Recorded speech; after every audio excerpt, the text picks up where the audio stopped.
Come on, everybody, let's start the show. A quick ahoy hoy and away we'll go. Richard's got a minifig and Flynn's got a pin. The gang's all here and it's time to begin.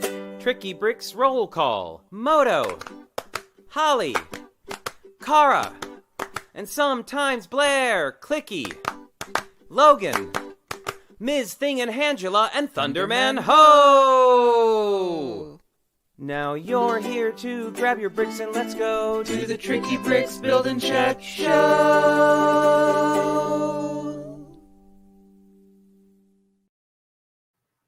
Ahoy, hoy, everyone. Ahoy, everybody. How's it going today? It is Sunday, and it's also here in the U.S., the 4th of July. It is a long weekend. It is a long weekend. Means for the last, 2 weeks, we've been hearing fireworks. I know. It's true. Fortunately, Logan isn't too bothered by that. No, I have to say. He takes notice, but he's like, eh. He's like, oh, yeah, that.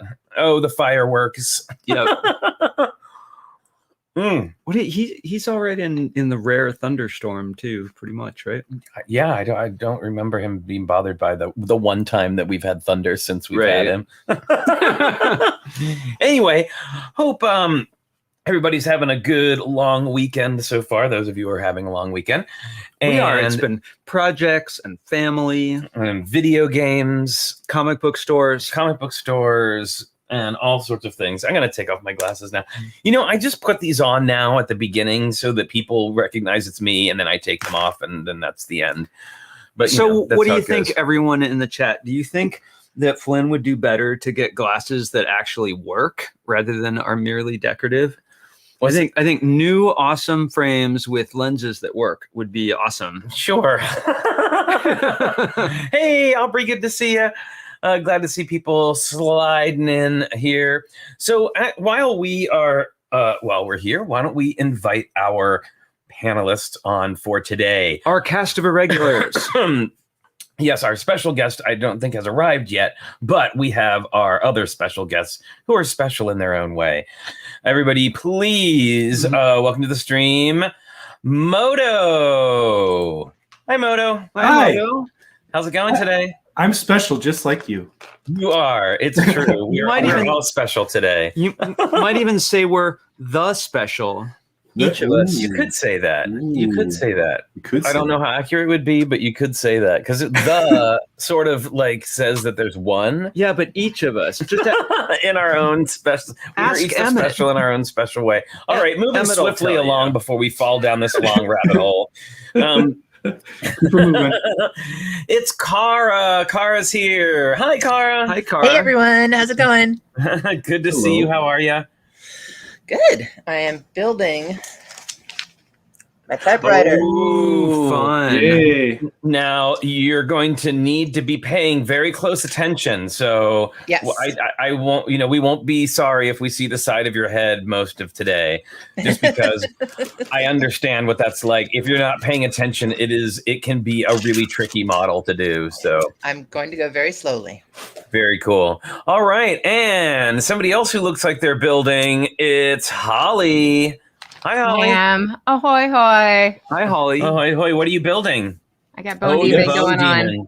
Ooh. Yeah. And I've got hopefully we're doing gonna- minifigs today. I've got my minifig ready to show off. Yep. Yay. Oh, good. Yes, and we have ours today. Like it's all the things are going to happen. I'm very excited. Just waiting for we have a special guest joining us today. ShyTimeisMyTime is going to be here. He's not quite here yet, but I'm sure he will be here shortly. I'm going to just shoot him a little message. And you'll probably see me looking down some today. I'm taking apart old mocks so we get the pieces back. Yeah. Oh, yes. Hang on, I got to make sure I sent him the right link. Those are red candles. Yep, red candlesticks. Nice. Oh, very cool. So, let's see. Why don't we kick off by saying I'm gonna go over here and see if we can say hello to everybody who's in the chat. if I can get over to the thing. So I bet you can. So today we are going to be chatting about, and I didn't warn you about this ahead of time, so my apologies. But surprise. we are going to talk a little bit about the Bricklink designer program because it has been a hot topic of conversation on the internet. We talked about it a little bit on Friday, but it is since People no have one watched opinions. that show, we talk about it again today. And yeah, people are in a tiz, predictably, about how it went down. So we will look into that. We will talk about that in a minute. So let me get over to our little Hi, Lisa thing Head. here.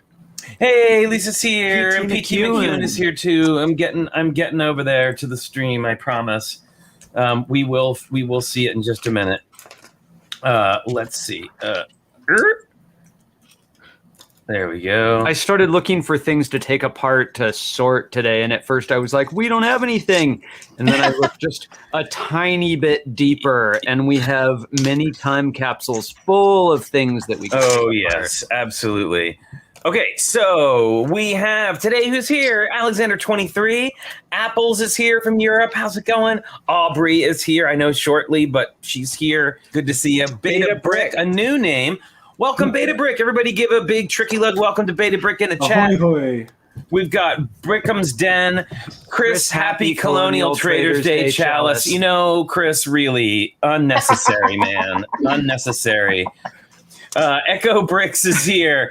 Fabufan MKE, Heather Mraz, Hooded One, Joel Pokeball Dameron M now. Yum. Okay, John Luttrell and Vicky too. Hi, how's it going? Fabufan MKE just slid in. I saw that. Johnny Cat is here. Hey, Johnny. Hey, And Johnny. Joseph Zawada. Hey, Joseph. Good to see you. The aforementioned Lisa Head. Matthew For the Builds Emscapades, Bricks. Matthew Builds Bricks, Minifig Chick, Minifig Nick, Monica Berry, and Ms. I'm gonna- Brickda and I'm going to say Moto because he's on the screen. and Moto. PT McEwen is here.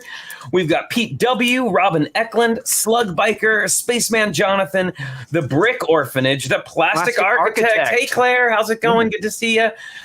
And Wyatt Builds. And wherever you may be, bonsoir, Wilfred, and Zarakino Kemp. Awesome. We know the Zacardis are out there. And the somewhere, Zacardis too. in the heart. Well, you never know. It is, I will say, it is 4th of July, so we kind of took a chance Yeah. on doing a show today. We don't have any super big plans this weekend, so we Small figured, plans. why not? No, we're gonna go give Logan an adventure. We are going to give Logan an adventure later, which will be fun. He'll see chickens. Oh, and look who's here. It is sometimes Blair. Hi, Blair. Okay. Wow. I need to see. How's everybody my doing? goodness. What? That is awesome. Oh my goodness. It's amazing. I hear we're can't celebrating even with this- today.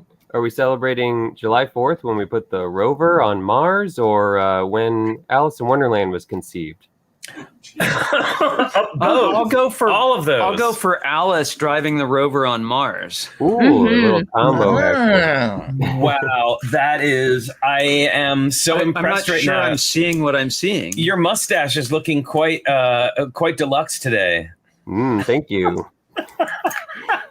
I wasn't sure I was going to make it. I woke up with a really brickin' bad headache. Feels like I took Oh. a 2x4 to the dome. I gotta say, your eyebrows are looking particularly awesome too. Very good. Wow, I'm super impressed, and now we need to talk about how that happened.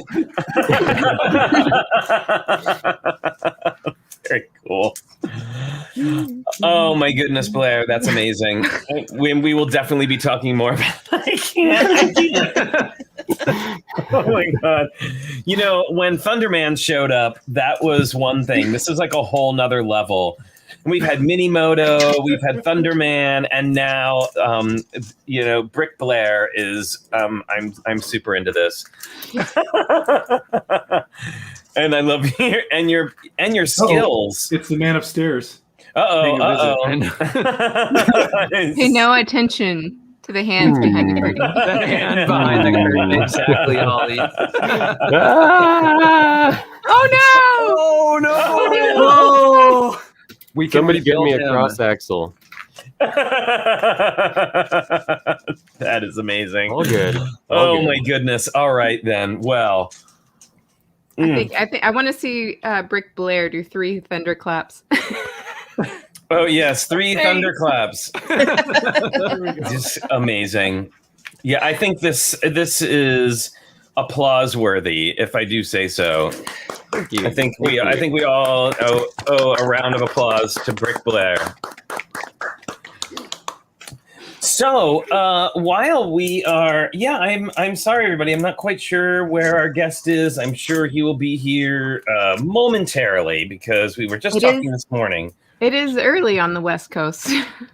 It's 10 o'clock, Holly. It's not that early. Early. 10 o'clock on a Sunday is early. Come on. I was up at 6 and Flynn was already like 4 levels into his game. Yeah, I'm just saying.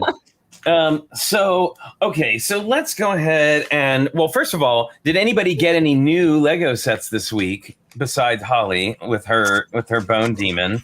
Yeah. I know because I saw a lot of people went shopping.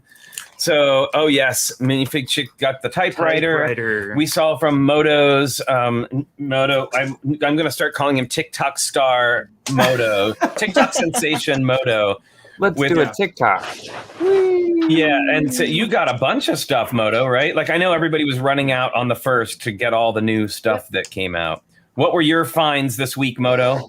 It was all for Small Art Director's birthday, so he got to go through and pick out stuff. It was his favorite is what Holly's making right now, which is the Bone Demon from Monkey Kid. Yeah. He also got the very last Monkey Kid HQ box was damaged, so 10% off got that. Nice. And then the quadcopter base, that was one. City flying helicopters, Technic Jeep, Technic remote controlled car was for me. Yay! It was just a whole bunch of stuff. It was just tons of stuff. Which remote control car? It's a little. It's a second copy, but it's a pink and blue racer. Is it the one we built on the stream? Yeah. Mm-hmm. Yeah, that one. Oh, nice. Oh, right. Nice. And a little something from Gay Uncles. Yes. Oh, and I finally opened the package that you had sent me a while back, and inside was an Iron Man mosaic. And because his birthday's coming up and he likes Iron Man more than anything, he co-opted it for his birthday. So I thought his reasoning was particularly sound and well considered. Yeah, it was very logical. He was claiming birthday coming up. I like Iron Man. Too bad my set. Works for me. So yeah. And Cara, did you get anything else other than the typewriter? Although that's plenty, believe me. It is plenty. No, I didn't rush out for any of the first sets, but I did help crowdfund a couple of others that we will be talking about. Oh, cool. And Drew says, Moto, I want to discuss hinge solutions for the Monkey Kid HQ when you get there. So there you go. Hinge solutions are a topic of discussion that will be happening. So I got a couple of Monkey Kid sets. I got the noodle tank, of course. Oh, I want that one so bad. It looks so cool. Yeah. My son really fun chose the Sandy mech instead of that one. I don't know why. Yeah, not mine. It was just these two for me, but then I also have a few from older waves that I had ordered a while back that arrived on July 1st, so that was pretty exciting. I got the Foundry and the Bull mech and the Pigsy's food truck as well. Wow. A couple of gift with purchases. So I got the little swing ride. And very nice. The Adidas. The shoe, yeah. Pretty good score. I'm actually pretty excited about what we got, which is nothing. But we've been sorting. But we've been sorting. We do have things on the way. But yeah, we didn't actually run out and purchase all the day one stuff. We have a new obsession in Lego, and I don't know. We're gonna have to go to great. Is it putting things away? Well, there's that. That's a nice pastime. No, our new obsession, and we're going to have to go to great lengths to accomplish this, is we want to do a Lego city with our modulars and our Ninjago stuff and a big train layout. Wow. We've never had that. Yeah, we've never had that. And yes, we are entirely talking about moving houses so that we can have room for a Lego city. Just putting it out there. Now, in fairness, also, Logan gets a big yard out of the deal. Yes, so we're moving not for us, but for the dog and for more room for the Lego. Right, So that was our excuse as well. let's be real, okay? It's Seems for the well children. reasoned. But that Sounds pretty seems to have worked out well for you, Holly. Yeah, it worked out well for all around. Yeah. So it looks like a certain special guest has arrived in the green room. So I think it is time to introduce him. Here he is, everybody. ShyTimeisMyTime is here. Hey, Shai. Hey guys, sorry, I had some technical difficulties and I got it all fixed out, so I am good now. No problem. We are no strangers to technical difficulties. Believe me. Yeah, I couldn't get my DSLR to work, and it's up now, so I'm good. I know my GoPro. I use my GoPro as a down cam, and somehow that mysteriously fried in the last week. So that's sad. That happens when you upgrade your tech. It's more room for error. Oh, So- yes. Yep. Oh, yeah. Every time I go to start Streamlabs OBS and it's like, there's an update, I always just go It just messes everything up. I know. Unforeseen errors. system consequences. And we've also experienced a lot of battling control panels. Yeah, yes. That's also true. So, Shai, tell us a little bit. We're here for the moment now to talk about you and your Lego experience. So can you tell everybody out in the audience who may not be familiar, although how they couldn't be, I do not know. And I will say too, Shai, like you came into into the chat of our show very early on, like early on.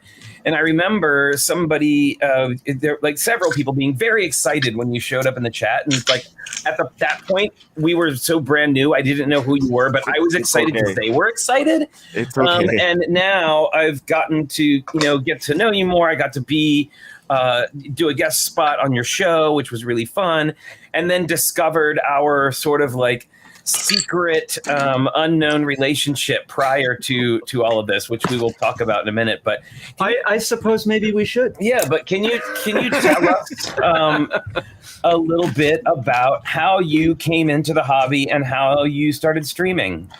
Yeah. Okay. So I guess.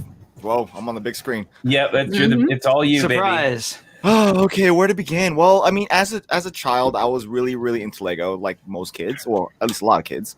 And unfortunately, when I went to Iraq, I kind of moved all my personal belongings like into storage. And back in 2004, 2005, 2006, there wasn't a thing called automatic payments. So I left my mother like 12 checks for her to, just send to the storage company, and she missed one. And then they were trying to contact me. Unfortunately, I was in Fallujah at the time, and they auctioned all my stuff to include all my Lego. And there were some classic gems like all of Western, Black Knights, Royal Knights, a lot of space, a lot of sets are really hard to go by. Oh my goodness. And the first years of the 99, all of the 99 Star Wars. So like. Oh, I'm hurting right now thinking about it. But not only that, I mean, although that was hard to lose, I lost all my like photos and like my violin, which at the time was like 10 grand. My drum. So I lost a lot of personal belongings that I really, really wanted more so than the Lego. So I'm still getting over it. About almost 20 years later. So I didn't touch Lego for a very long time after that. It was just really hard for me to even dive back into the hobby. And then it wasn't until like my son was born, like in 2017, where I kind of I'm like, okay, this might be kind of cool to get into. Again, stepped right into a Lego store and bought a modular Parisian restaurant. And then Nice. just from there, I started building the city, and then diving into the habit of just buying Lego all over again, which is now a thing that we all have immersed ourselves into. And then as far as the YouTube thing is concerned, I used to watch Greg Brickatech, but on his vlogging channel, which was Greg's World. So I was kind of like I was a fan of him there, and then he started telling his people there that he did Lego. So then I came to watch his Lego channel, and he kind of pushed me to start my own thing, and then I did like last year, almost 2 years now, and that's where I find myself now. And my niche is mainly like the custom side of Lego, where a lot, especially the military side, since I am a military person, and something things that Lego won't do. Right. But I find a huge appreciation for that genre can like nostalgically bring me back into something that I really, really love. So it's a balance of reality and innocence that it's just perfect for me. So Awesome. I'm curious, in our local Bay Lug, as well as at Bricks by the Bay, I've noticed that the people who are into military models are really into accuracy and scale. Yes, and it seems like that's it. And is that the case for you? Yes. That's why I think Lego wouldn't, unless they made it like really like UCS style sets, even if they were to go against their own value, they wouldn't fulfill that genre, because a lot of the military, to include myself, really like the accuracy of the aircraft, the tank, the uniform. And I always defend Lego in justifying the budget, the constraints that Lego has to do to be able to make something. And I know this would go on the wayside when creating a jet like that right there behind me. Right. So, can you bring it closer? Is it yeah. pushable? I'm Is gonna it bring Brickmania? So this is my most recent one from Brick Veteran, and it's Oh, nice. Wow. Wow, that's so Holy cool. cow. So this is an F-18F model Rhino. Wow. So the reason why I have an attachment to something like this is because I called for air support from something like this in Afghanistan. So this is something that I wanted to be. That's what I wanted, blue.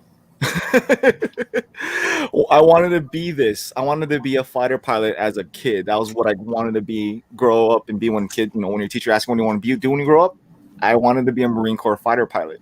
Fortunately, it didn't turn out because I don't have 20/20 vision. So that went out the window. But I can still have it in Lego form.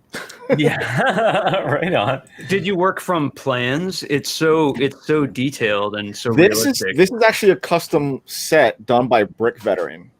I am trying to do stuff like this, but I am in nowhere near this capable yet, based on my part limitations. So I'm curious, can you tell us a little bit about, well, so I did a guest spot on your channel a few weeks back talking about Pride and kind of a lot of stuff surrounding, and socks and a lot of stuff surrounding that. Can you tell us a little bit, because I feel like where we sort of approach our show and our approach to Lego is from an art standpoint. Like, we think a lot about like color and design and all that. And I know that on your show, you do tend to talk a lot about social issues and stuff like that, which I really appreciate. And I gotta say, that's one of the things that I appreciate about about streaming and Lego streaming in general, is that everybody is like free to approach the hobby in the way that they want to approach it. Yeah. And I also enjoy the crossover of being able to, talk about those things. Like, I enjoyed coming on your show and talking about those things, which I don't talk about in a lot of other places. So I'm curious how that evolved, or did you come right out of the gate sort of discussing those things? Okay. Well, as far as Cali Brick Clique is concerned, we moved it to its own channel recently, because we used to share it on our own individual channels. And then the reason why we did that is to gain momentum with the people, like our different audiences, and now it's on its own thing. So Cali Brick Clique, the way the format is, and the reason why it's not live, is because we want to be able to be free to share and not have it a censor Right. So that way we feel more open. And if we need to censor something, we can. That's also the benefit of doing it not live. But we like the fact that Lego the brick is just the bind. It's what brings us together. But there are obviously real things that go around us to be able to not only obtain the brick but hold on to it. Right. So a lot of the focus is around the show is not only based on the person we bring on, but whatever's important at the time. And we feel like it needs to be discussed. Like for Flynn, both Claire, myself, and Ninja, we wouldn't feel comfortable talking about it without someone in that community. Even though we really have strong opinions for it. Like we wanted to make sure that there's authenticity, that there's all that kind, all that, so that way it comes out in the most genuine way possible. So that way, I mean, in the end game, we really don't care what people think about our show, but we want to bring in the real talk, because a lot of people go to escape, but sometimes you just have to talk about things that should be spoken about. Absolutely, and I think that's an important place to occupy. Absolutely, but I also think it's fair to. I do see a lot of discussion around about, everybody should be tackling every issue. And I feel that's, I feel like that there should be places where you can go to talk about it or not talk about it as, you know what I mean? Like, as of course. fit, right? Like it doesn't have to, like every channel doesn't have to be exactly the same and talk about all exactly the same things all the time. So, and we don't always normally. I mean, like I would say out of all the episodes, half of them are really deep conversations with issues around, everything. What's going on, Ninja?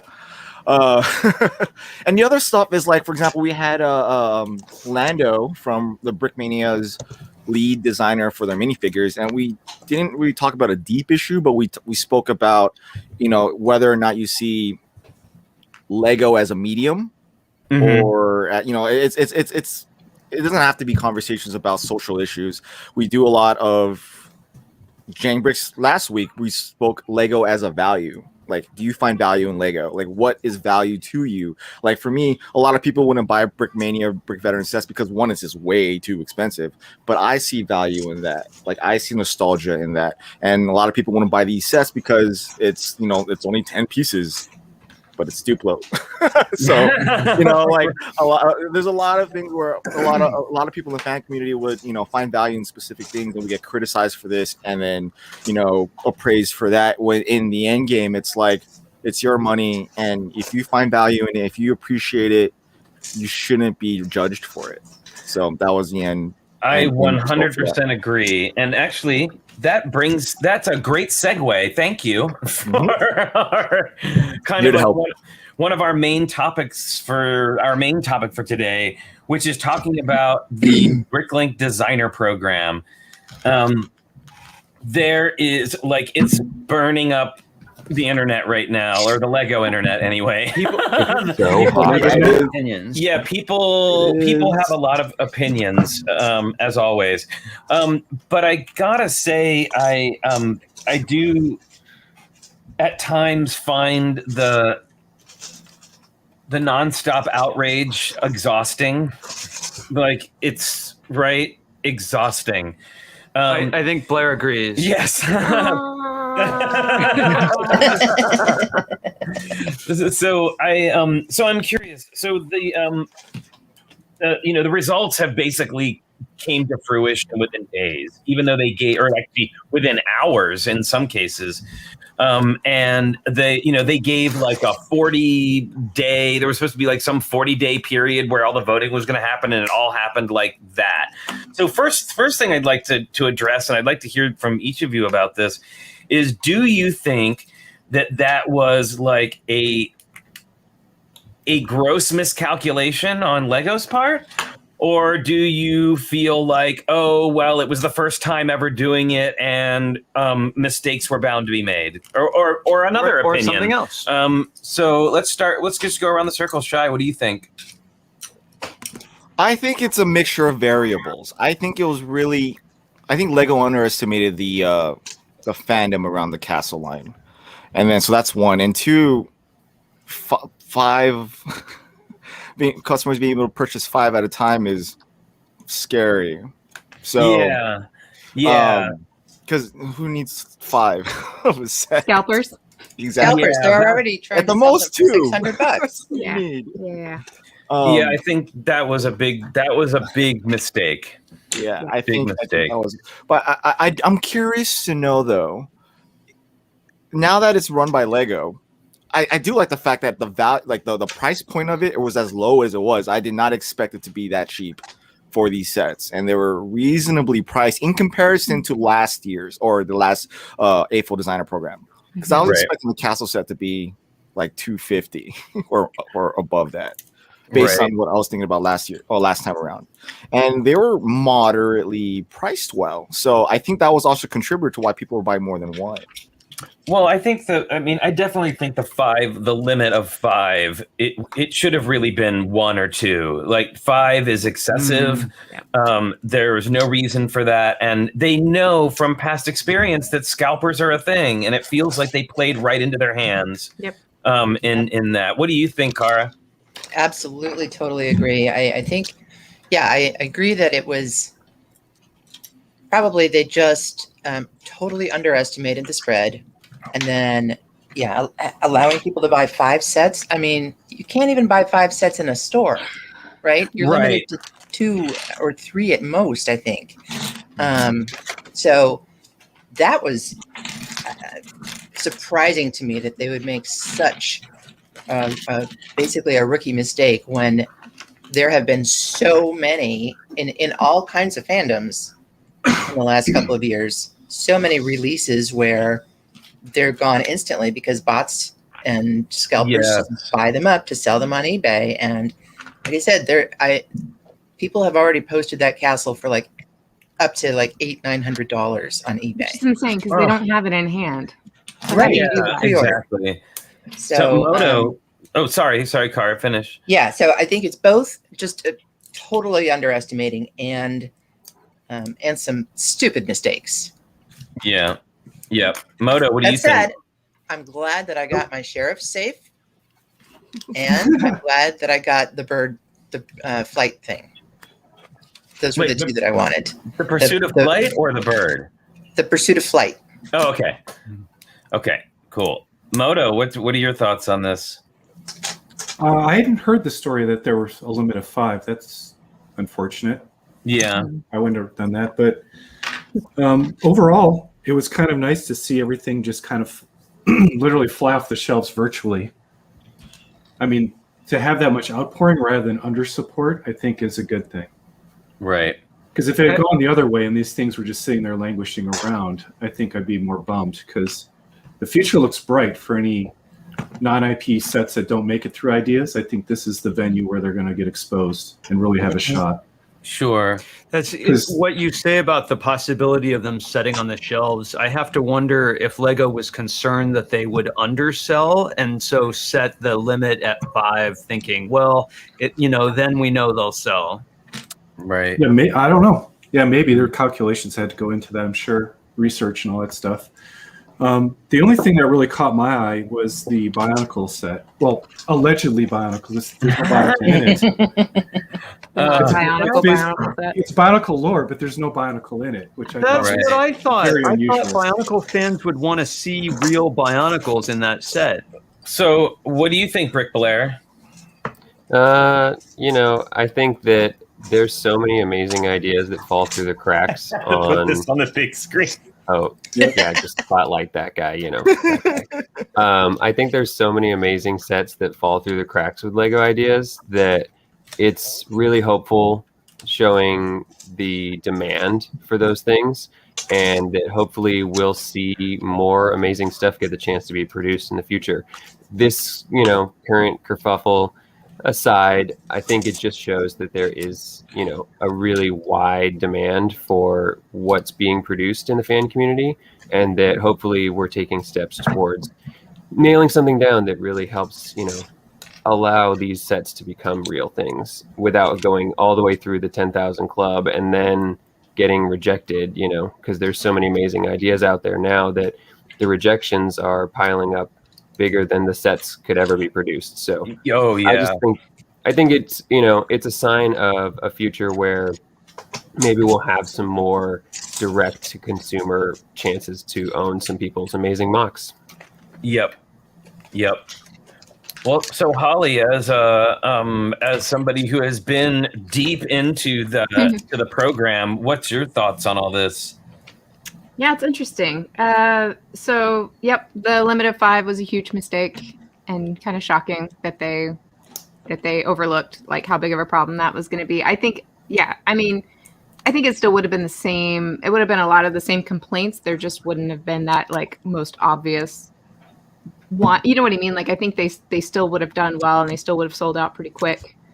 Maybe not as quick, but definitely like by day 3, people would still be complaining that there's not enough, right? Like, I feel like Lego just cannot possibly meet the demand. We've seen it with just the regular sets, you know, flying off the shelves and things being gone day 1, and they're making those in the thousands and like multi, you know, 100,000s of sets, and they still can't keep supply up with demand. So I'm not at all surprised that how it went down. I mean, it's just sort of followed the trend of people, you know, trying to get as much as they can, like as fast as they can. It is, I mean, it definitely is like a sign of the times, though. It's such a shift from the ADP program. Like, it's so vastly different. The demand is so much higher than when they ran the AFOL designer program via Bricklink a couple of years ago. So I think that was, you know, that was pretty much what they had to gauge off of. That was their sort of trial run. And they ran it fairly similarly to that, but the results were just so different. And I kind of feel like, you know, this is all sort of a bonus. Like, I mean, I don't know about you guys, but I'm already feeling a little bit like my wallet's hurting from trying to keep up just with regular production. And then they added this on top of it. And I'm kind of like glad when things sell out before I can get to them. Like, it's a relief for me. Like, I didn't need it. I really didn't need it. Yeah, exactly. So, I mean, I got a couple of things. Like, I want to be supportive. I've always been really supportive in the ideas community. And I do want to be supportive, and like, I want to see more of this. So, you know, I did get Jason's Pursuit of Flight as like, it's, you know, it'll be a really cool thing to have, I think. But I do hope that, like, maybe, I mean, there's some speculation as to like what's going to happen with ideas in the future, and if this is like, you know, their way of sort of transitioning the program. And I'm on the side that I hope it is. I hope that ideas becomes more of a crowdfunding platform. A lot of people have a problem with it. Like, they don't really understand why Lego would have a need for crowdfunding, but I do, because, you know, it takes a lot of the guesswork out of it. And when you're involving fan designers into the process, it's kind of a different entity there. Like, Exactly. that's an opportunity for fans to put their money where their mouth is and say, yes, we want more of this, make this just for us, you know? And that answers that question that was just put up there. You know, why do they only release 5,000 when 10,000 people voted for it? Well, it's because of that. A lot of people just click just to click, and will when it comes down to the time of actually purchasing the set, putting the money into it. So it guarantees the workload and the money invested by Lego to put into a set that they're going to see some sort of return for it. Because it is a gamble. Ideas in general, that theme is a gamble for Lego. Yeah. Like, every time they release a new set, and I think people forget about the whole business aspect about it. And yeah. Well, it's interesting too, because I don't know. I feel in some ways like you see people that like, oh, they went on day 1 to buy the thing that they wanted, and it wasn't available. And then they get really mad and like flip out, and there's like outrage on the internet about it. And it's kind of like, well, you know, day 1 isn't the only day that you can go and buy it. Like, it will still be available. Well, in this situation, I understand. Not in this one. I'm just talking about in general. In general, though, yeah, you can wait a few months, I think. Yeah, and I find it frustrating that people lob so much anger and outrage over what really is their own obsession. Yeah. You know, like, it's you know, because you have to have that thing on day 1 does not mean that Lego has to supply every store with 5,000 copies so that you make sure that you, the obsessed Lego fan, gets your thing to your satisfaction in the time frame that you wanted it in. But I do get it. I get that, it's not an isolated situation. It has definitely it's happened to enough people and for long enough that their supply just can't meet the demand. But things to consider is that the demand is, I think Lego should have to assume that the demand is somewhat temporary, that a lot of it was driven by a somewhat temporary situation, right? So it's really hard to calculate long-term what that demand looks like in 2 years when they're producing sets now that won't be out for another year or two. And then the other thing to consider is they only have so much capacity. They only have so much capacity of bricks that they can make and so many factories. And you kind of have to think if say for this Bricklink designer program, if they were going to make more, like if they were trying to meet that demand for that program, they have to consider what else they can't make. Like they just can't. They can't do it all. I'm sure they would if they could. It'd be more money, but there's a reason that they can't meet the demand. Exactly. It's not physically possible. To add to that, though, question is Lego producing these sets through the factories, or are they sending it to Bricklink for them to sort like they did last time? Well, they still have to. I mean, everything is coming from the factories, though. They still have to. Yeah, but they're not. Are the machines sorting and packaging this, or are individuals separating it through cups, putting it back into bags like last time? I would guess that it's a little bit more integrated in the Lego program, but of course, none of us know that. Yeah. Right. Yeah. Right. Because that would be a big way to eliminating the quantity of sets being able to put out there within a given time frame. Yeah, that'd be interesting. I'm going to see if I can get in touch with somebody over there and see if I can. That's what I was wondering. Is I know Bricklink is obviously a part of the Lego group now, but what's the process of this last time? Because does anybody remember how many sets were released per batch last time? I think it was 5,000, wasn't it? 5,000? Yeah. So Bricklink is capable of sorting out 5,000 sets per. I mean, they were killing themselves to do it. Yeah, but they were able to do it. So I wonder, is Lego just supplying the brick if it's going to function the same way last time? Are we going to get numbered bags? Are we going to get are they going to put in those nice little thick Ziploc bags? Well, I know it's different because they're not doing instructions, so there's already that. Right. I think there's going to be some differences for sure now that it's under the Lego umbrella. The time frame's too short for them to be able to do a full-on Lego box with instructions and making sure anything works right. So.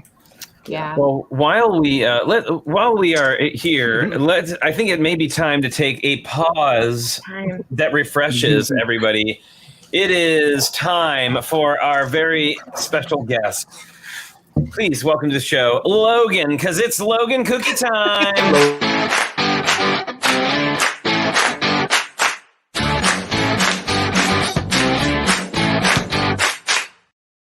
Well, he is very excited today. Super. He is he is 100% there. I know you want that cookie. Very good. He's busily doing away with all my knolling of parts I've separated here. And you get a last one. Can you catch? Good boy. Yay! Yay, Logan. No, the cookies and done. Skittles is here. Skittles too. Oh my gosh, she's on steroids right now, and she thinks she's starving, so she's all about complete right now. Oh, Skittles. Oh, no. Hi guys. Hi, I got a little. Here, I'll pull a Blair. Hi everybody. She's on more steroids than Chris Pratt in Tomorrow's War, but we'll go over that another time.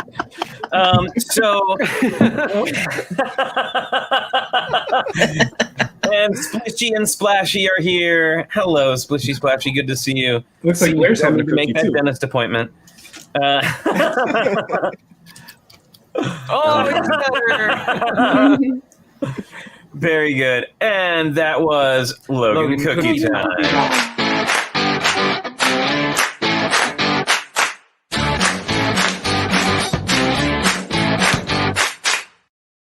All right, so while we're paused, actually, we should probably do our feature, which we completely forgot at the beginning because it was like hot topic.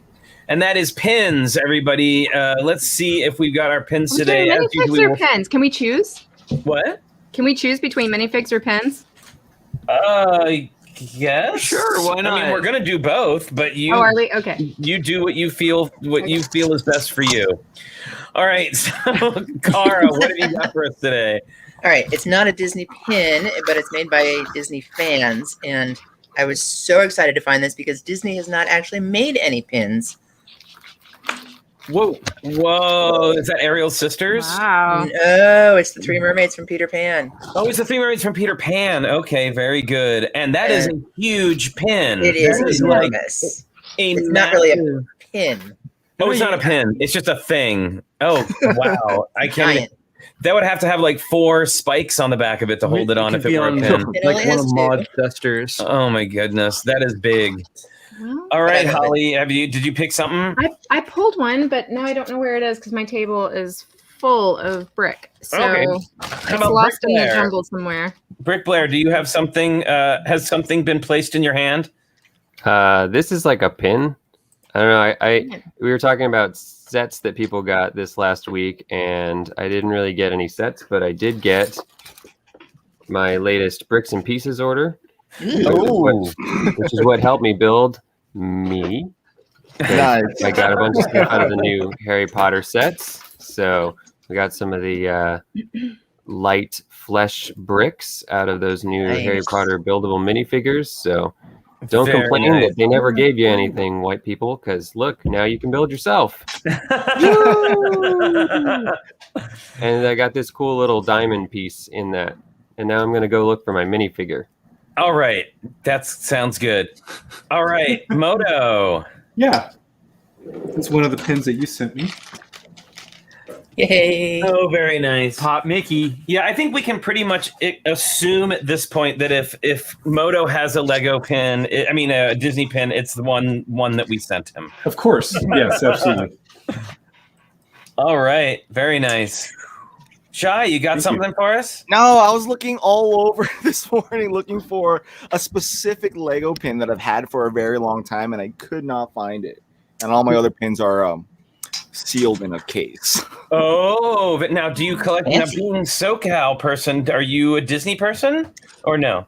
A lot of my friends are castmates, or technically were castmates since before the pandemic, and we took full advantage of that. So Okay. we would go to Disneyland all the time for free. So Wow. we went so much that we never indulged ourselves with the apparel. Yeah. So, but we did collect what my wife collected something. I think, yeah, we had a few pins, but I wasn't looking for those. I was looking for a very special one that I could not find. No worries. Well, here we'll go next. I have, this goes back to the earliest ones of our streams here. We've got Pluto as a bone. That's cute. Oh, wow. And I have Poison Mickey. That's cool. Poison Mickey. I love this one. It's a favorite. That reminded me of Slammers from Pogs. Totally. I don't know. Yeah, from Pogs, which is not just a Twitch thing, was a physical object that you could get. All right. So Holly, I think you showed something. Oh yeah, I found one. I just went and grabbed another one, but I'm going with the Peter Pan theme too. Whoa, yeah. Oh, I love it. Oh, cool. Oh, Skull Rock. That's an excellent one. Nice.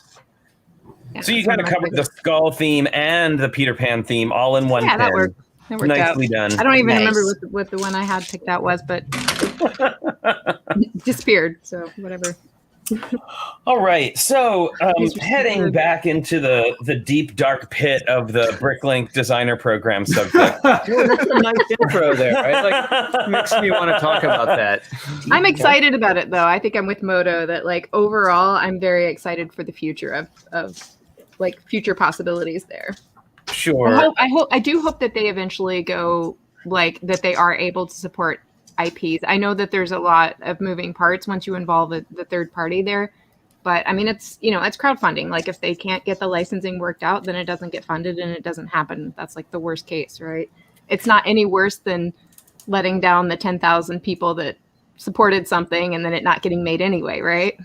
I think it's a way that even the intellectual property owners themselves could gauge whether or not the product would be a success. You know, you've already got these people who have pre-ordered something, and then it's like, oh, well, maybe now we can make that Macross jet, or maybe it's worth getting the licensing for, you know, some IP that normally was going to be too much trouble for Lego. But if you see that, you know, I mean, it's already sold, the product's already sold, like, why not? If the money's there, it just, you know, that's good capitalism, right?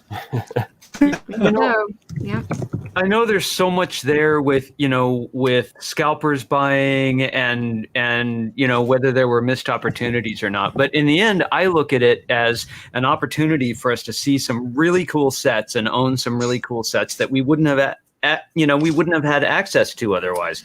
I just think it's positive, and they're going to get better and better at it. I mean, Lego has a pretty good track record of, even if they do make a misstep, correcting that with flying colors. They said that they were going to make an announcement in response to all of this, like within the week. So I'm curious to see. said that, right? I didn't see the Lego group say it. Bricklink said it. Well, I mean, Bricklink is under Lego now. So yeah, it's Lego basically making some announcements. Okay, so that's an interesting point, right? Like, yes, Lego owns Bricklink. However, when large companies acquire smaller companies, they don't, I mean, it's not all of a sudden, you know, Lego's Bricklink. Like, most of the time, they do give them the leeway to continue running the way they were running before.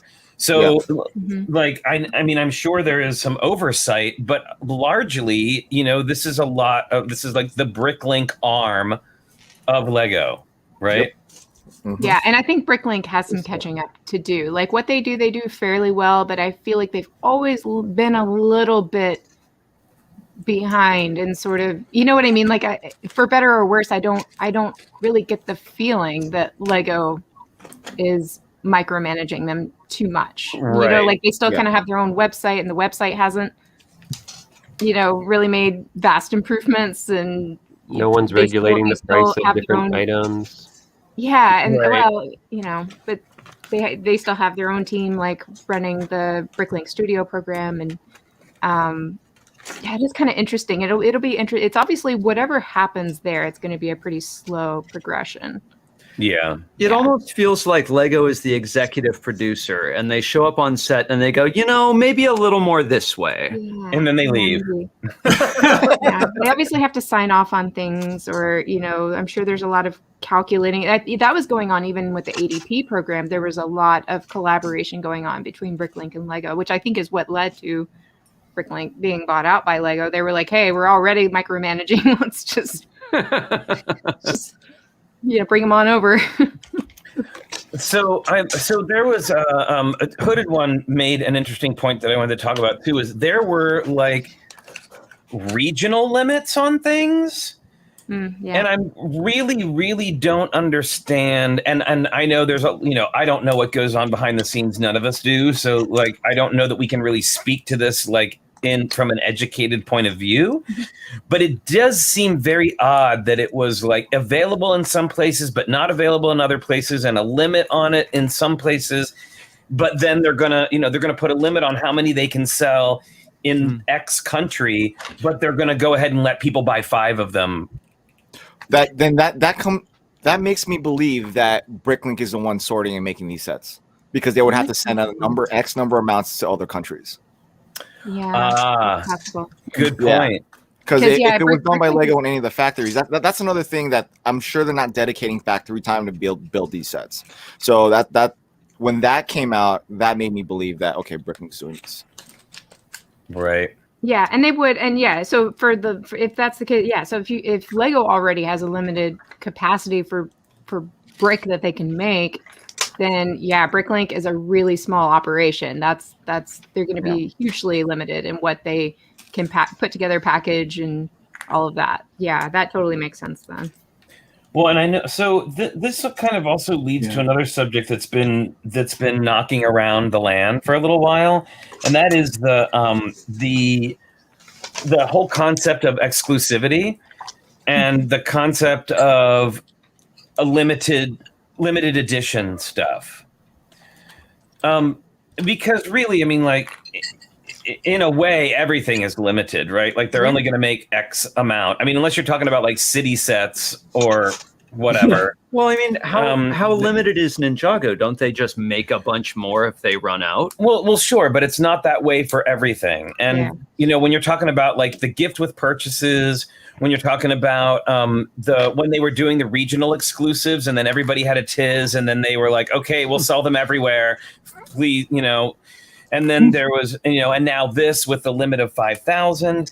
I'm just curious. Do you think that that whole exclusivity thing and sort of limited edition stuff is a good or a positive or a negative aspect? And would you, how would you change it if you were going to change something like that?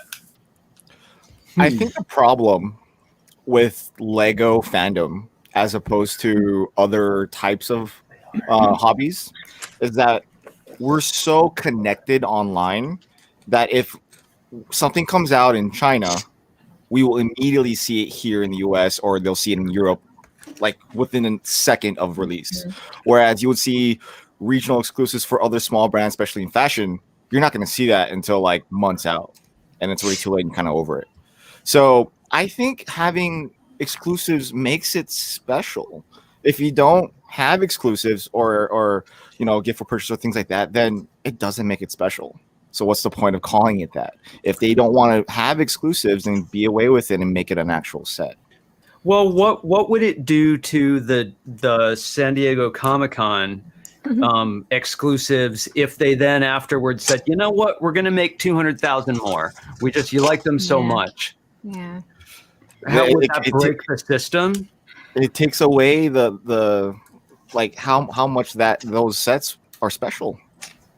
Yeah, I kind of have mixed feelings about it. I feel like for some things it makes sense to do exclusive, and for other things it's really frustrating. Like if they do sort of the numbered series of things, like the Brickheads is one of those things where I'm like, I can't believe they would make exclusive Brickheads that you basically cannot get that are part of a series when they know people they're well aware. They know what they're doing. Like they know how people are collecting those. And that's the kind of thing that I think really feeds unnecessarily into the secondhand market.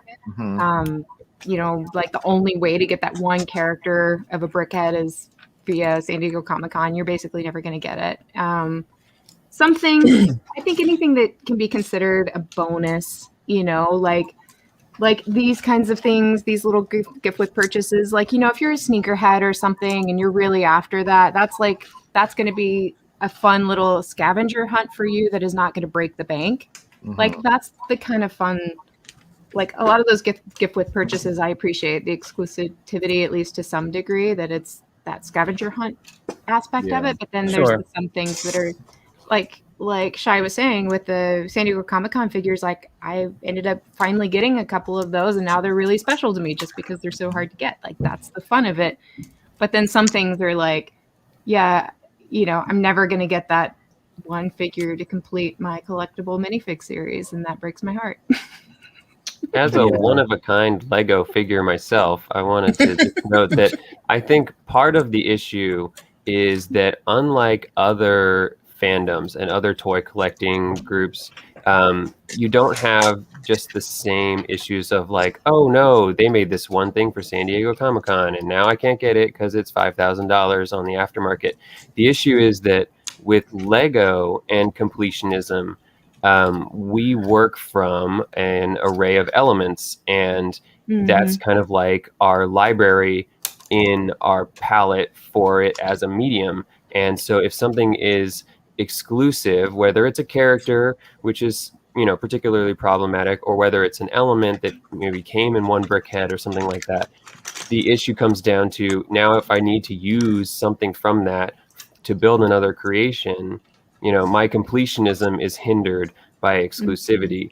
And the completionism where it would normally be like, oh, I have every single 1977 Star Wars figure, that doesn't affect a Lego builder the same way it affects a Star Wars collector. The Star Wars collector is looking to fill a shelf, whereas I'm looking to fill my palette with beautiful parts and pieces in order to make something. So that's where the trouble comes in, at least for me personally. Yeah, the parts thing, you almost have to pretend like that's the first thing I look at when I look at a Lego set, is I look to see what parts are exclusive to that set. And then I basically determine whether I'm going to buy that set based on like how many exclusive parts it has, because that's the thing that really stinks is once those are sold out or they're retired, getting those parts on Bricklink or whatever, you know, paying $1 a piece really hurts. So you almost have to pretend those parts don't exist, right? Yep. Yeah.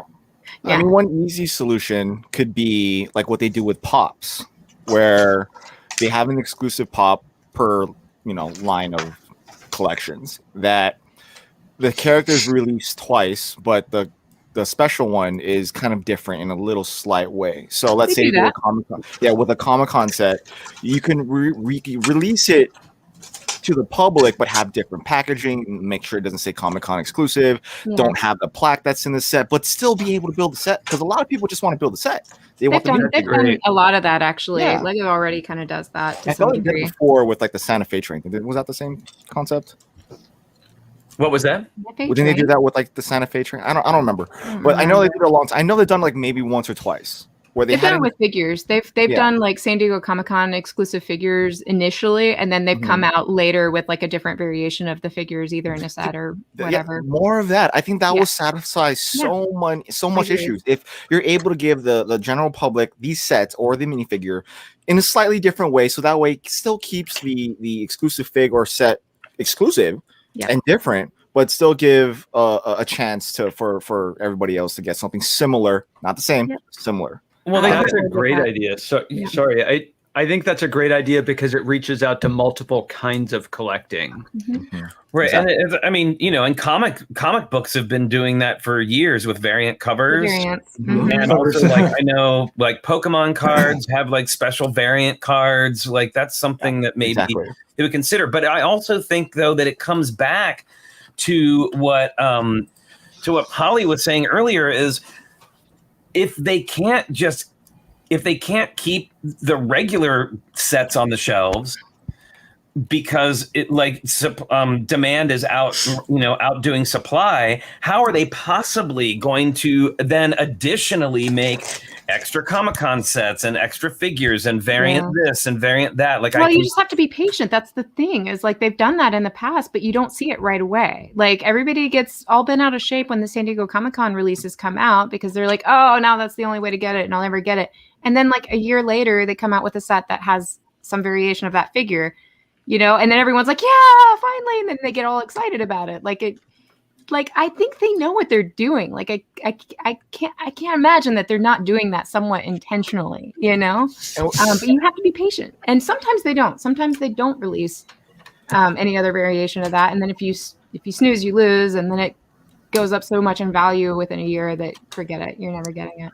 And we also have to remember that what we're seeing this year and last was a fluke that Lego was not prepared for 5 years ago, 4 years ago, 3 years ago, when these sets were in design, being planned for development and distribution. Yep. They're working off information that they were projecting in 2017-18 for the sets being released today, for at least half the inventory that we're seeing. So Lego was not prepared for this pandemic, and we can't really blame the low inventory on that, because they can't just snap a finger and then all the sets come out. Right. I feel like Lego's done really well with adjusting to midway 2020 based on last year and the limitations that they were given. I mean, they had a whole factory shut down, and they were still able to produce enough sets for 2020 summer and on. Yeah, is anyone really hurting for Lego? Like, do we not have enough? Is that the question? You know, no, it's absolutely true. That is still got a backlog. 100% true. I still can't keep up with the supply, really. So the problem with all the stuff that's being released this year, like, it's amazing that Lego had this much plan. Like the pandemic worked in their favor as far as like people getting attention for it, but I mean, like supply, I don't think they were prepared for that. Yeah, I kind of wish they would just slow down. Is my wish. Like I wish that they produced the less variety of sets and just more quantity of each set than like it just this constant flow of. Maybe I'm alone there. I don't know. No, I agree. Maybe we might see that in 2022 and 23 that there's going to be less sets being released, but more of based on what they learned this year and last year. That might be and I did talk to a lady that runs one of the factories in Mexico, and I kind of had that opportunity to sort of ask her like, how's it going? You know, like what's the plan? Like, how are you guys, like, what does your trajectory look like? How are you guys managing this? And she said, part of the strategy right now is that instead of just making mass quantities of each set to try and meet the demand, because basically it's impossible, what they're trying to do is make as much as they can of those like exclusive parts and stuff that are exclusive to those sets. They're trying to make like an abundance of those so that if they do need to turn around another like quick batch of sets, that they're not having to like swap out the molds and stuff as much. Like they just want to have that already like produced on the front end. Of course, then there's always the question of like, well, so is that inventory going into bricks and pieces, or is that like a separate batch? Because now what's happening, of course, is people are clamoring for that stuff on bricks and pieces. So it's like, is that now hurting that stock that they have for the sets? Or it's a hard balance. It's a hard balance. I mean, like we also got to remember, last year was also, we saw sets being released here in the US that were intended for Europe with like the no piece counts and the punch tabs, you know. So Lego's trying, and they're not like just sleeping on it. And I feel like we don't give them enough credit for them adjusting as much as they can where they can this past year and a half. I agree. They do make, I mean, the infuriating part is when they do make a mistake like that limit of 5, where you're like, come on, Lego, like I'm really trying to defend you here. And then you make such a huge mistake like that. And you're like, sorry, this is on you guys. You're like, I can't defend you. Now, remember, we're all fans, right? We're part of the fandom here, and I can't really blame Lego for successfully creating a hype, right? Like they want there to be excitement about their stuff, and if if that is successful, I don't know, I can't get mad at Lego for being popular. I think there's just a right and wrong way to, you know, to instigate hype. You mean like artificial shortages not being fair as a follow-up? Yeah, and I don't think they do that intentionally. But then again, when they do like a limit of 5, that's like, you know, yay for them to create the hype and to sell things out really quick. But then you're also creating a lot of unnecessary frustration. So, well, speaking of hype, where is this going? Lego is currently hyping something up on Twitter right now that I know a lot of people are very excited about.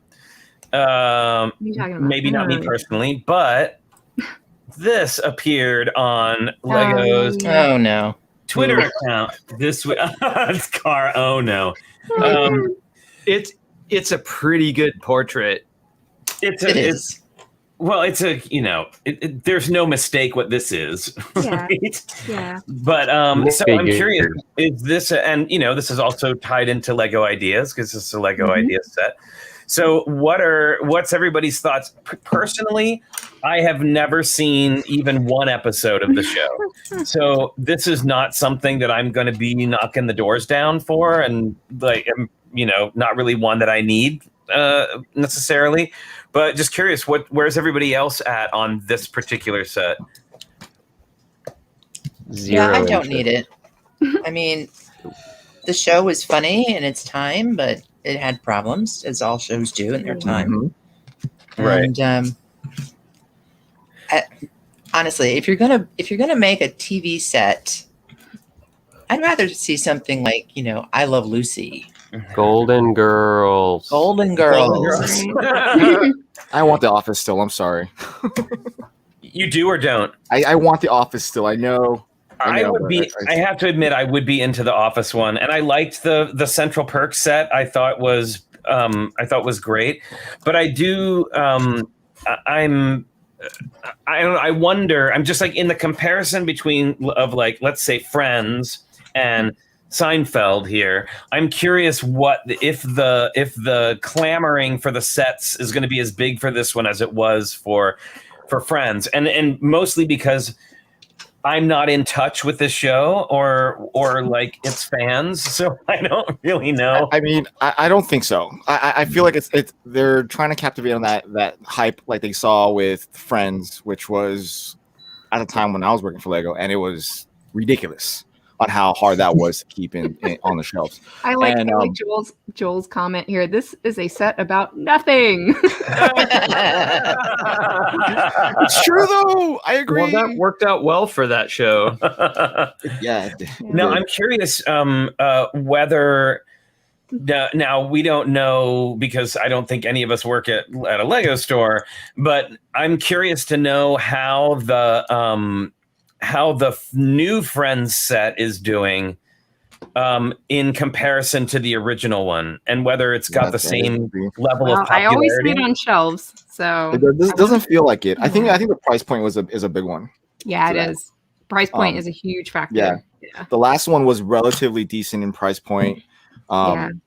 Especially people that are not into the hobby. And it was the first, right? The first Friends set was the first Friends set. That's how you got all the Friends minifigs and stuff. So the sequel was kind of like, if you've already got a set of Friends minifigs and you already have a Friends set, do you really need another one? Yeah, no. See, and if Lego really wanted to create that type of hype again with the show, The Office would. I know they can't do it, but The Office would have been perfect. They went on ideas like 10 times, I guess, by now. And then the show, I don't know about the show, but the castmates were pushing for it themselves. So if they wanted to do the same thing, that would have been the show. The Seinfeld I don't think has that type of following right now. It's big in Europe. Yeah. Okay. You know what I have to wonder? I feel like this is aimed at an older demographic than either Friends or the Big Bang Theory sets were. And I don't, it makes me wonder how much like playability it has, and if they wouldn't have done well to just do like you could show up with the marble rye and all that, but I wonder if they shouldn't have just done like CMFs. I'm sorry, I'm dying from thinking of like some kid like, okay, hey, we're gonna play Seinfeld today, and then them fighting over who gets to be Jerry, like. Yeah. What is the deal with Lego sets today? Back in my time, they were just simple 2x4s. Oh my goodness! This whole thing is such a mystery to me. Like, I do wonder how much of the ideas approval process is just like the fandom amongst that committee.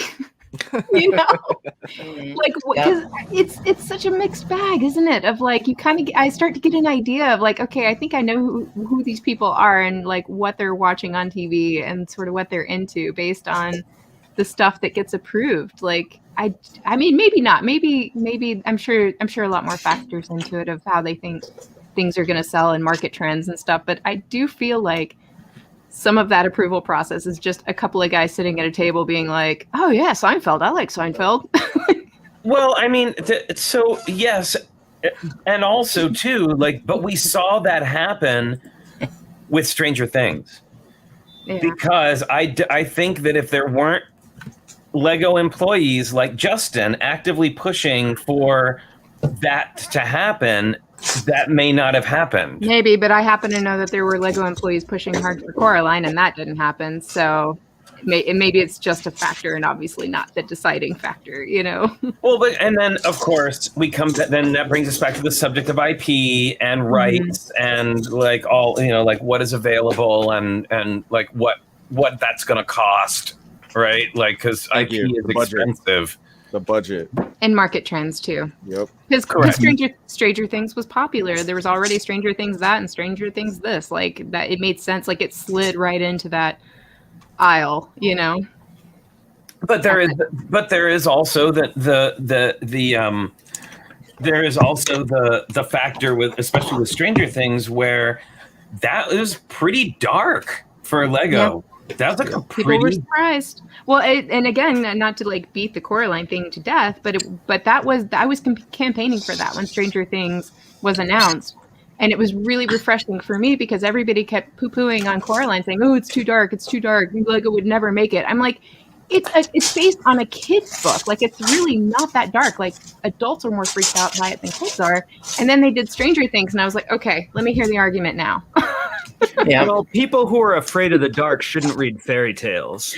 Totally. Well, there's that. Yeah.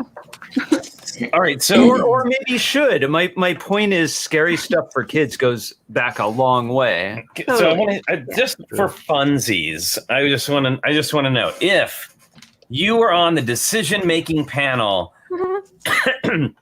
at Lego Ideas, and somebody produced a set based on a TV show that you love and that you would be the first one in line to purchase, and you would absolutely put your like 100% name behind, what would it be?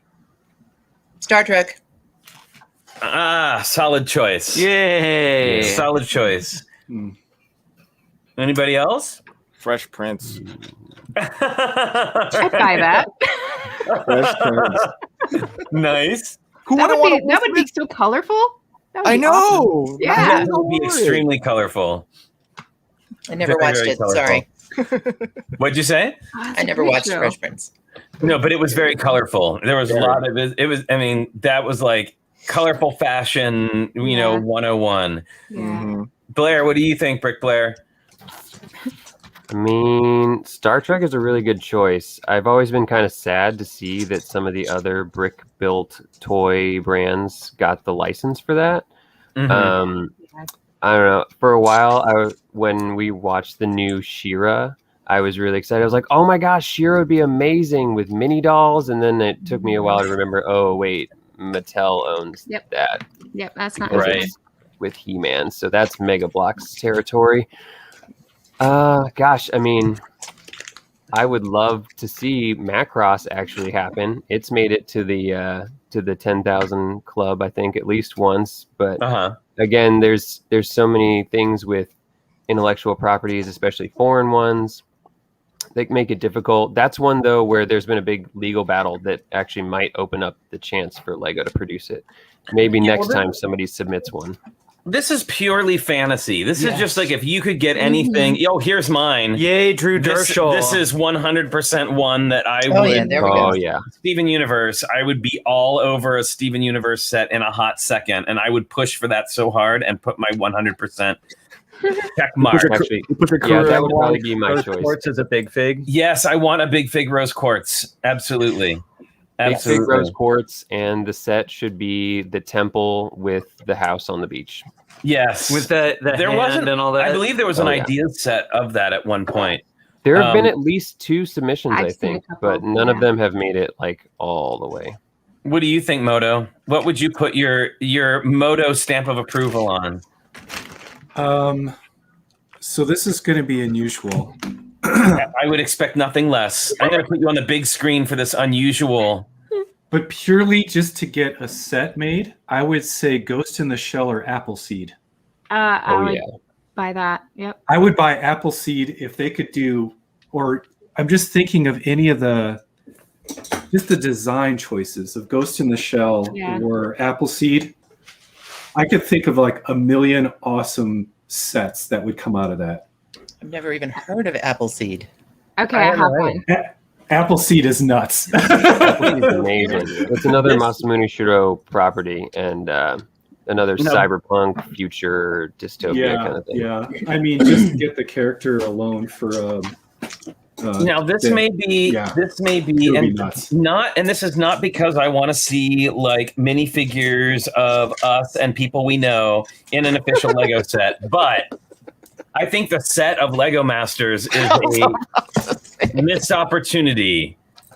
Totally agree.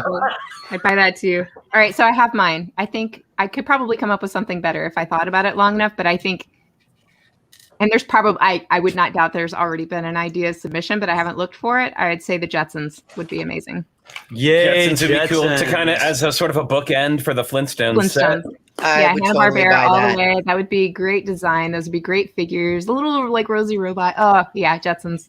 Oh yeah, I There would. was a Day one. submission Oh, and a while ago. Yvette's suggestion here of the Muppets would be an amazing set with like of the theater. Yeah. So I Also just day one. Yes. I just read something recently where somebody had submitted a Muppets concept 2 ideas, and apparently it got rejected based on it being too similar to Sesame Street. What? Oh, wow. Yeah. Really? Yeah. No. They barely share characters. Yeah. Wow. What are the crossover characters? Kermit is the crossover. That is the only one. I Also believe. never I'm got telling you, man, made. that ideas board or that ideas committee, we need to get them on here and just put the light on them. As a puppet, Or I you am think offended. Questions. Is it too mature? Is it too there? mature? Well, I don't know. I think Muppets is ripe, and I'm surprised that they. I wouldn't be surprised if we didn't maybe eventually see a Muppets CMF series. I would That love would be that cool. so much. I would hope so. That Yeah, I would almost want that before I would want a set. I almost always want that more than a set. Like when it's really about the characters, I want the characters, you know? Yeah. Yay, Right. Fozzie Bear. Yeah. But yeah, like a Fozzie, a Gonzo, like with chickens. Like And then your San Diego exclusive Jim Henson and Frank Oz minifigures. There you go. There you go. And I will of go to that course- San Diego Comic-Con just for that. And of course, there has to be a Statler and Waldorf have to be in there. Oh, Yeah. absolutely. Yeah, I need this. I need a Statler and Let's Waldorf. not forget Beaker and Professor Honeydew. Yes. Yes. See, And the Swedish Chef. so many characters. Animal. Yes. Well, I mean, these are all ones you know that we would see. At least I hope. It's a lot I of molding love right there. Janet. A lot of molds. I mean, Brick Blair, what do you think about the Muppets? I mean, I think it's a good segue into minifigures, but that's just for me. Yeah, you're right. Ah. You're right. Oh, That is a good segue. I love a good segue. But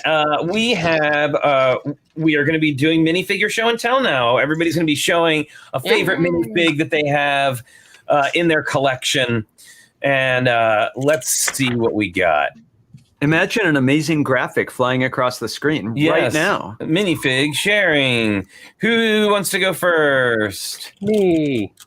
Okay, Blair. Brick Blair. What have you got there? Well, as a puppet and a big fan of all things Jim Henson, I have Elmo. It's Elmo. Yay! Speaking of Muppets.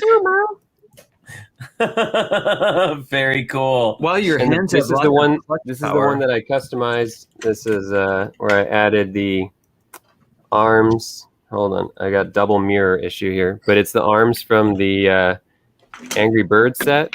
They give him Yes. the little miniature arms with the feathering. It looks really good. Oh, cool. Oh, cool. Very nice. Well, your hands got very HD there. Yeah. Oh Seriously. no. They're almost Crumbling. surreal. He's suddenly 64-bit. Okay, Shai, what have you got for us? All right, so I have two, and the reason why I have two because I wasn't sure if I can show a custom or just pure Lego. So You can show whatever you want. Where all is right, he? cool. I'm going to show this one right now is because there's a reason why. So this right here is a Brickmania custom minifigure of the 62nd colored troop from the Civil War. And the reason why this is important to me is because one, Juneteenth happened. I know I don't look it, but I'm half black. So right now, my family is trying to go back into history books to find out where our family stood during this time frame. Yeah. And being slaves, or if they were able to get out of it during this war beforehand and join up, because at the time of the history, like at least a good chunk of the male population who were black were able to join up and fight.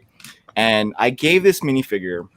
I bought a second one, and I gave one to my father, who is a Vietnam vet who is black and faced a lot of turmoil. One, for being a Vietnam veteran coming home and being spat on, and for me to be a veteran myself of war and to be spat on, I couldn't even imagine how he would feel. But being segregated by being black at the time and being a veteran was, I don't know. But he got me into the Civil War history when we were children. And when I gave him one of these yesterday for Father's Day, it was a late one, he cried.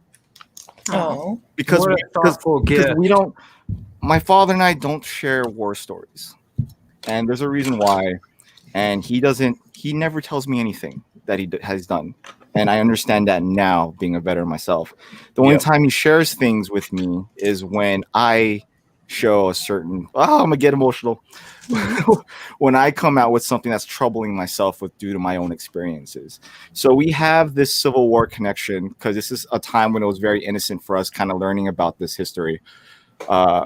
That Lego in its innocence has a way of, without having to say anything, because we didn't say anything when I gave this to him. He just smiled and cried. And I'm about to cry right now. So, yeah, this figure right now is very, very important to me. Sure. There, I will take you off the big screen. No. Thanks. Hey, we are 100% here for emotions on this show, so it's a safe place to do that. Absolutely. Okay, cool. So yeah, that's why I wanted to share that one. But if not, I had a Western one too. So it's my favorite line. Oh, let's see the other one. There, just a regular Western soldier, Oh yes. Oh, yes, nice. Yeah, I have to say I like the other one better, but this one is good too.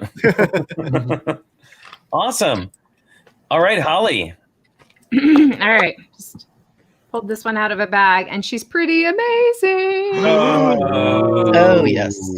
Yeah. Now I added the black bone to her hair because she didn't come with a bone in her hair for some reason. Well, But that's silly. I think it needed it. So Yes, Yeah, 100% agree. Great. I think Fantastic. a glow in the dark bone would be better. I know, and Mhm. I don't have one. So Oh, I thought that came in that set. I maybe haven't opened it yet, is my guess. Because I thought it had one too. That's She great. is- Wow, I Pretty love freaking that. fantastic. That hairpiece is gorgeous. I like her face too. Very nice. All right, Kara. All right. I'm gonna piggyback on Shai Time. Sorry. This is also a custom from Citizen Brick. And Yes. it's a Marine. Yes. And this is really special because Paint Pusher was in the Marines. He was in the reserve. Number 5. He got really lucky and stayed in the reserves and never had to go to Vietnam, which we're completely grateful for. But it's also really special because his best friend at the time basically joined the Marines because he did, and he died very quickly. So it's just it's a wonderful remembrance. Absolutely. Isn't But I it? have a fun one too. So this is the Mummy, Yay. and Yes. these guys go in the official Lego minifig display cases. Yes. And it's a 4x6 base, so I like to build up a little something around them, and I like to do these Photoshop backgrounds that I Ooh. do. Yay. What does that look like? So I'm in the excited. display case, Oh, nice. Oh, looks cool. like this. That looks great. Nice work. Very cool. I love I that. just think, isn't it amazing how we always say that minifigs have stories built in, but isn't it amazing how much meaning we can find in minifigs and how personal they can be? Yep, absolutely. Oh, and also, I just real quick wanted to give a shout out to Randall from Lego Masters Season 2 is in the chat right now. The Rock 13. Everybody give a big TrickyBricks welcome to Randall there. Okay, so let's see. Where are we at? You all right, Shai? Yeah, I'm good. Sorry. That right. little emotional tick right there. Well, no, I felt and you know that. what? I want to just give a shout out and an appreciation to you for being vulnerable Yeah. and being willing to come be here, because I mean, I learned this back when we were streaming in the middle of the pandemic, that this is an extremely safe place to be vulnerable, and I hope that you feel supported. Oh, yeah. And I'm grateful to you for showing us that side, and I think it's important for people to see that we're not just Lego automatons. Well, maybe Blair, but no, that we're not just there's more to us than Lego, right? So, all right, Holly, what have you got for us? I already showed mine. Oh, yeah. Oh, you did. Sorry, Moto. Mine has no deep emotional backstory, but normally I would have gone to a Comic-Con type event here in Denver. And this year there wasn't one, so I wasn't able to cosplay. But when I was at a Comic-Con, I was dressed as Rorschach and got a Rorschach fig. That's awesome. Yay. It's not official Lego, of course, but Right. I thought Very it was cool. very I like cool. His duster is awesome. Yeah, it's all Very melted, nice. all that good stuff. Sweet. Yay! All right. And I think is it us now? Oh, it's us. Is Yeah, it? it's you. Yes. All right. Well, I have a figure. And I know actually this is from 2010, and this is Ace Speedman from Atlantis. He's diver number 3. Oh, I like he's got an eye patch. He does, yep. I like his thing. And an underwater jetpack. Very nice. And detailed printing on the back as well that you can normally not see because of the tanks. Yep. And back printing on the legs. Very nice. Oh, well, mine is no back printing on the legs. I had them turned around. a little. I don't know. I find this one a little special. So when the Batman movie came out, the Lego Batman movie came out, and they came out with the CMFs. I enjoyed the playfulness of the different Batmans that they Yeah, I came struggle out with that with, too. like all the different ones. But one of the things that is, I think, a lot of Batman fans take it very, very seriously, very seriously, very seriously. Very seriously. Oh, Brick Blair, it's okay. I have emotions too. See? It's real. Wow. You freaking made me cry. You're a real man. I love you guys. Oh, But thanks, Greg. I found this one in particular to be really great. And what I found funny about this was that there were people who kind of got a little bent out of shape about it, but I love it so much. And that is the Fairy Batman. Yes, love that one so much. Such a huge fan of this one. And unfortunately, I don't have his little wand with him, but this was probably my favorite of all of the Batman movie CMFs. I just thought it was so funny that they I love the ballerina shoes. Yeah, I know, Yeah. his little ballerina shoes. And I love the pink stripe, Yes. Arm warmers. Yeah, arm warmers. It's just Fairy Batman. I am a fan for obvious reasons, but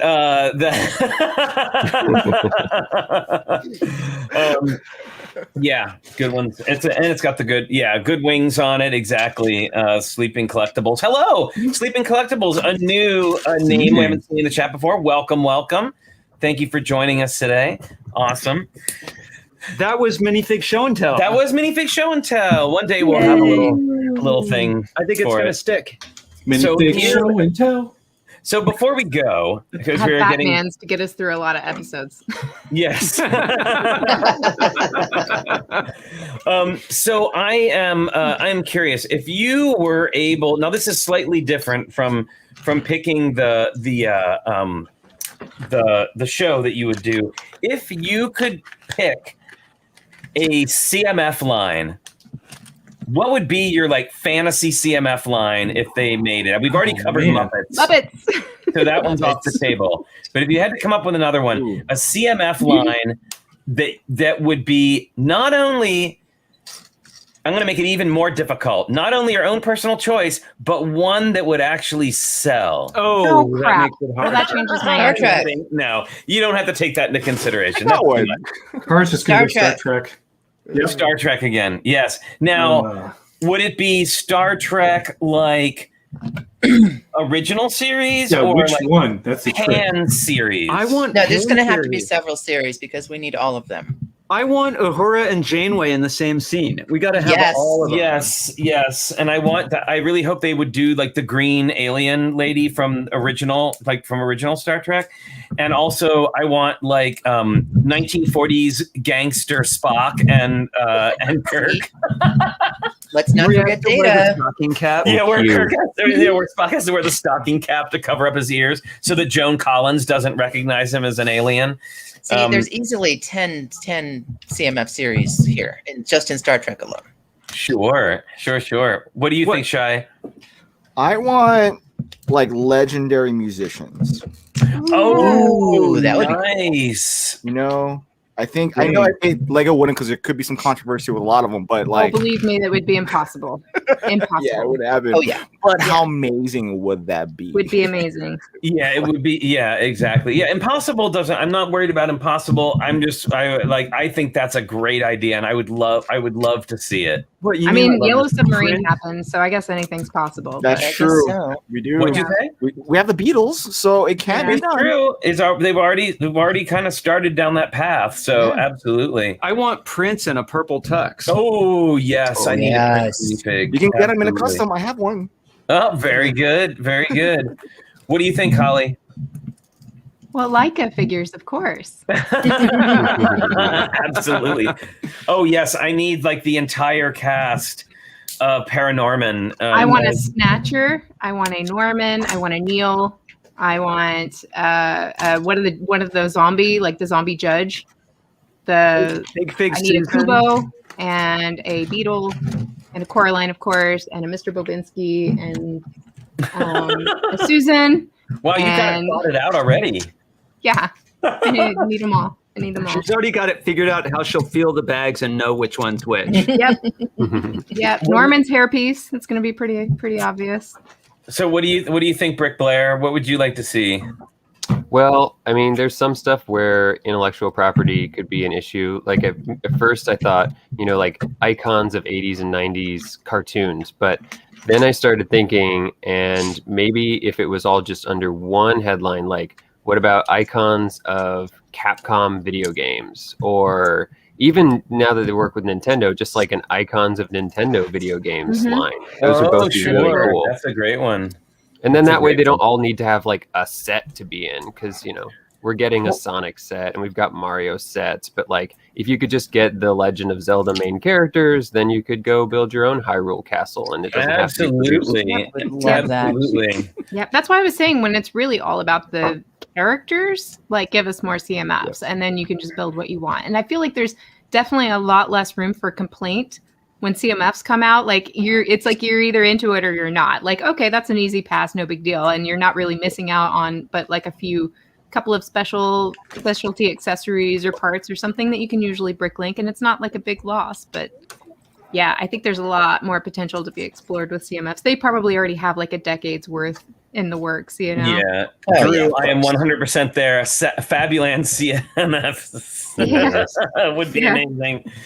But I think you're onto something, Brick Blair. I think a He-Man / She-Ra minifig series would be really fun. It would be amazing, but unfortunately the parent company will never let it happen.